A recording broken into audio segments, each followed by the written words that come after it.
రాష్ట్రంలోని ప్రతి చిన్నారికి నాణ్యమైన విద్య, పోషకాహారం అందించేందుకు అవసరమైన అన్ని చర్యలు చేపట్టినట్లు సీఎం రేవంత్ రెడ్డి తెలిపారు. శాసనమండలి హాలులో సీఎం రేవంత్ రెడ్డితో ప్రముఖ ఆర్థికవేత్త కార్తిక్ మురళీధరన్ భేటీ అయ్యారు. 10 ఏళ్లలోపు చిన్నారుల్లో పోషకాహారం, విద్యాభ్యాస సామర్థ్య లోపాలపై పలు నివేదికలను కార్తిక్ మురళీధరన్ సీఎం దృష్టికి తెచ్చారు.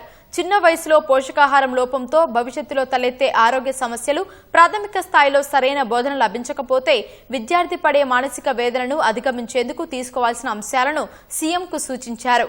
ఆయా అంశాలపై ఇప్పటికే ప్రత్యేక శ్రద్ధ పెట్టినట్లు తెలిపిన రేవంత్, పాఠశాలల్లో మధ్యాహ్న భోజనంతో పాటు అల్పాహారం పెట్టేందుకు బడ్జెట్లో కేటాయింపులు చేసినట్లు వివరించారు. అంగన్వాడీల్లో కార్యకర్తలు, ఆయాలతో పాటు పోషకాహారం అందజేసేందుకు అదనంగా మరొకరిని నియమించాలని కార్తిక్ మురళీధరన్ సూచించారు. అంగన్వాడీల్లో చిన్నారులకు పోషకాహారం అందించేందుకు పోషణ సఖి పేరిట మరొకరిని నియమించేందుకు అవకాశం ఉందని అధికారులు తెలిపారు.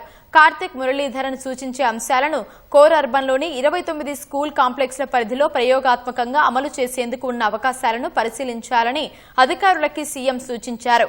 కార్తిక్ మురళీధరన్తో సమన్వయం చేసుకుని ఆ అంశంపై ప్రత్యేక నివేదిక సమర్పించాలని సీఎం రేవంత్ అధికారులను ఆదేశించారు.